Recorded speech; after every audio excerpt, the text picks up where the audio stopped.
16 weeks of marathon training, the 80-20 program. Today's the longest run, 20 miles, and then it's the Manchester Marathon.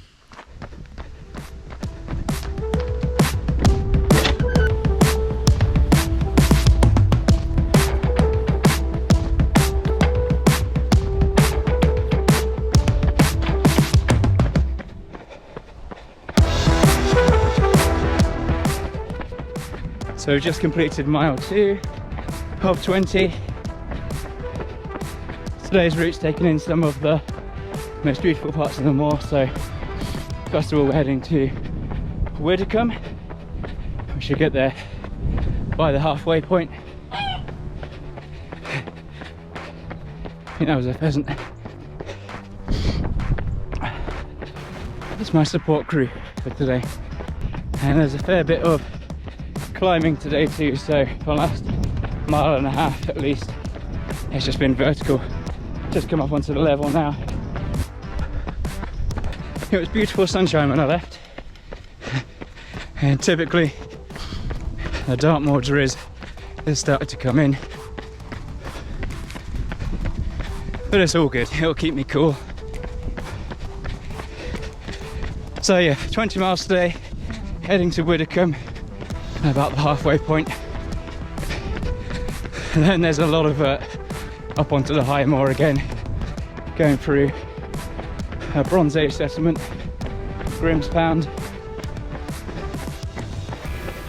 which is just awesome, so stick around for that. As I said at the start of the video, this is the final long run before the Manchester Marathon in 2 weeks, and it's my longest ever run. But it's great, I feel confident. I know there's a lot of climbing today, so I'm just taking the first few miles really easy, staying close to the kind of borderline of my lower sort of side of the heart rate as much as possible on a climb that's like 1.5 miles long. Now, if you haven't heard of 80-20 running before, it's amazing. Check it out, you can follow the links down below to find out a little bit more about 80-20 training. I started it this year and it's transformed my running, the way I run. It's almost doubled the amount of mileage I've been able to do per week without being injured all year. I'm running my first marathon. That's the first time I've been able to get through a marathon training block successfully without getting injured, touch wood. What's really great about it is that it allows you to achieve your goals in a really kind of step-by-step kind of way. So 16 weeks ago, 20 miles just seemed completely out of reach. But slowly, week by week, the mileage builds up. There's built-in rest weeks every 3 weeks, and you just progressively add on a bit of mileage until you're running then you're further than you've ever run, and probably faster than you've ever run too.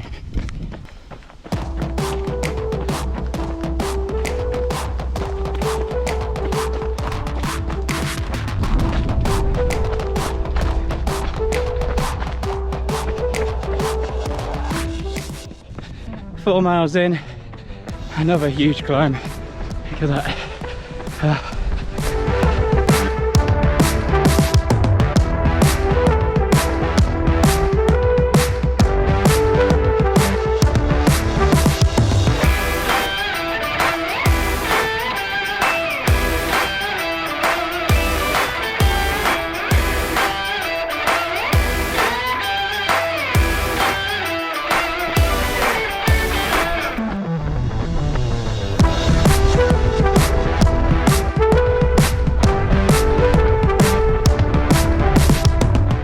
So just over 5 miles in,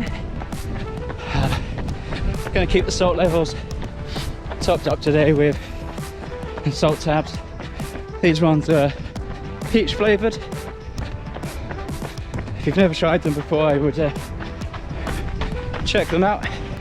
So I don't tend to take salt tabs for anything less than half a marathon really, but I found they're just a little less heavy than a gel, and they just keep those salt levels topped up as you're running sweating a lot, especially in these warmer than usual autumn temperatures. So just a half marathon to go now, and some very big hills. For the last couple of miles I've been able to see the ridge that we're about to climb. Looking forward to that. But something else definitely worth mentioning throughout this training block is just how useful the Garmin Fenix 6 has been. It's pretty amazing. So there's no way I'd even be attempting this route without the maps feature. So I plotted this route earlier on Strava, popped it onto the watch, and off you go. It's really, really good. So not only is it doing that, but the 80-20 workout is also on there, and that's letting me know about my heart rate when I'm in range and all that. And not only that, but I've got my Bluetooth headphones on, the Aftershocks, and listening to the Rich Roll podcast as well. So all of that's been going on for all of my long runs. This is the setup that I use. It's just been brilliant. Not one issue.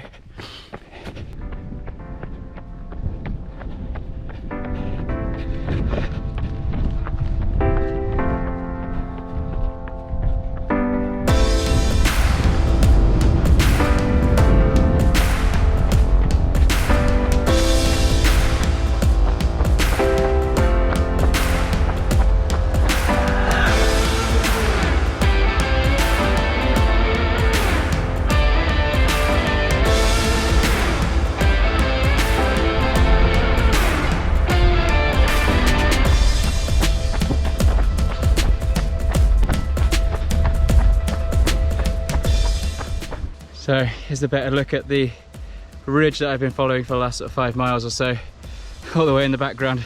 Check this out. So that ridge leads up from Widdicombe, which is about a mile, half a mile away, and then it just goes up, and then we'll follow this ridge along to the Bronze Age settlement of Grimspound in about 5 miles or so. Fun times, looking forward to that climb.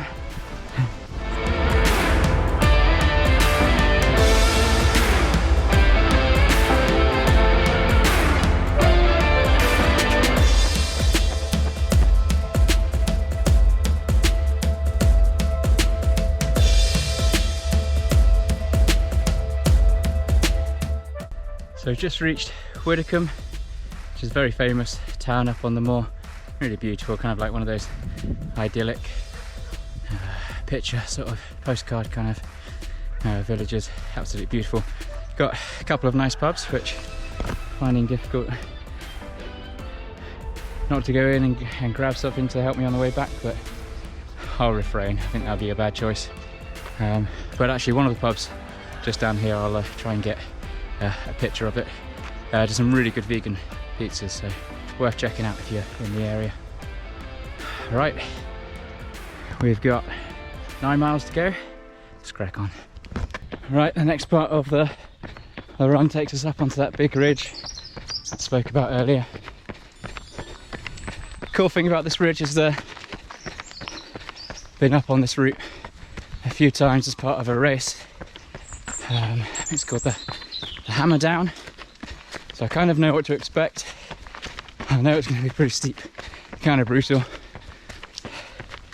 So time to settle in to a nice slow pace, nice steady rhythm. And enjoy the next mile and a half of steep climb. You can have a look at it now, it's just started. This is the easy bit.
So that's the bulk of the climb up to Grimspound done. So we're on a relatively flat section of the Hamel Ridge now. It's just a beautiful part of the moor. Views across to Hounshaw and Haytor, Widdicombe. We've got about 8 miles left, so well over halfway. It's time for cyst gel. These are one of the first gels that I ever tried, and they're okay. They do the job. I've been using them throughout my training because at Manchester Marathon they'll have these at aid stations, so it's just getting my body used to what will be available on race day. I'll have a couple of these with me as well, just in case I can't pick them up at the aid station. But I've never had a problem with these gels, so they're not the tastiest, I wouldn't say, on the market. The texture's a bit strange as well. It's kind of like lumpy jelly, but they do the job.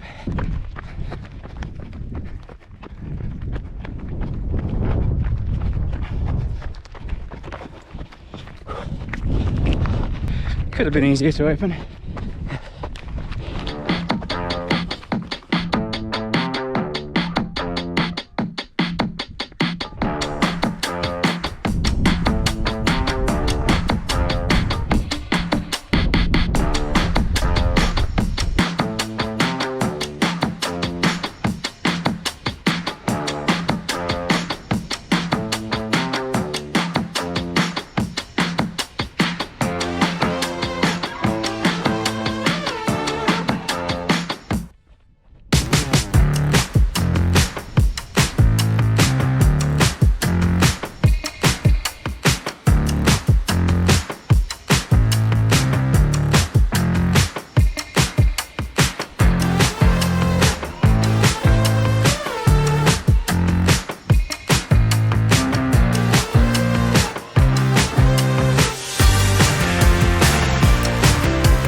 So we've just made it to Grimspound, a Bronze Age settlement.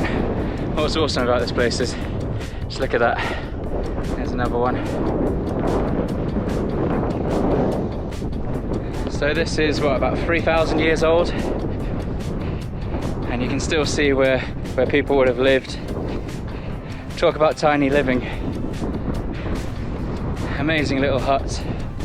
It's crazy to think, you know, you're standing inside somebody's house from 3,000 years ago. We're about 13.5 miles in, so 7 miles or so to go.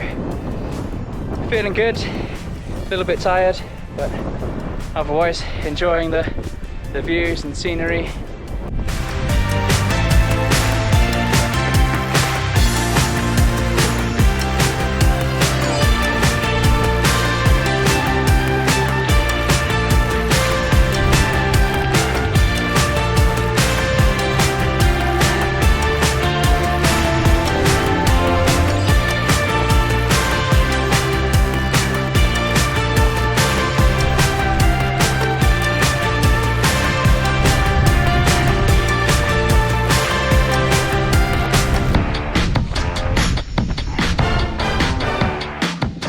That's what I've been waiting for. 3/4 of the way in, 15 miles done. A really nice long sustained downhill for a bit, and plenty of sheep outpacing me.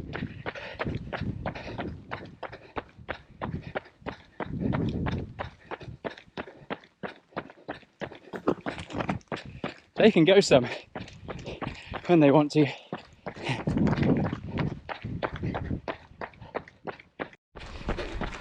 I spoke too soon. I just looked at the map and I'm heading up that next.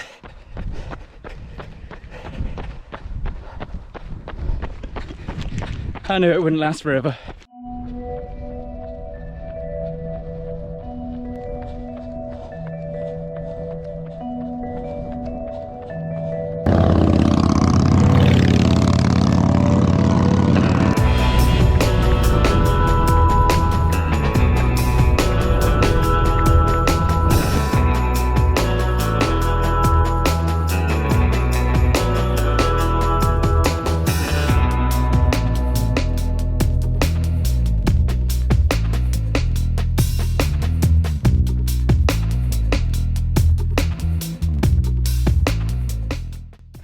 Final stretch now then, just a park run to go, just 5k.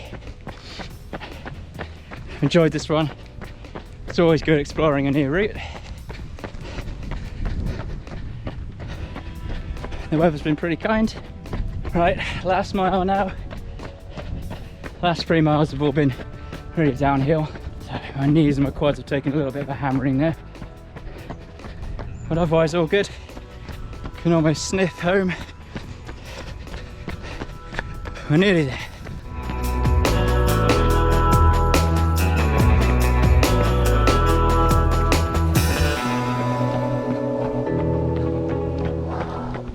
There's always one